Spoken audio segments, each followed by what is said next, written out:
Welcome back to our channel. Today, we're diving into a simple yet useful feature on Facebook: how to view your region on PC after the recent update. Let's get started. First, the first step is to open your Facebook account. Go to your preferred web browser, type in facebook.com, and log in with your credentials. If you're already logged in, you're good to go. Once you're logged in, the next step is to click on your profile. You'll find this option at the top right corner of the page. Just click on your name or profile picture. This will take you directly to your profile page. Now that you're on your profile, the third step is to click on Edit Details, located just under your profile photo. This will open a section where you can manage various aspects of your profile, including your location. The last step is to scroll down until you see the section labeled Current Town, City. Here, you'll find the specific location that you've set on your profile.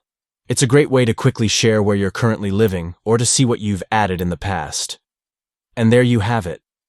Viewing your region on Facebook is quick and straightforward, especially with the latest update.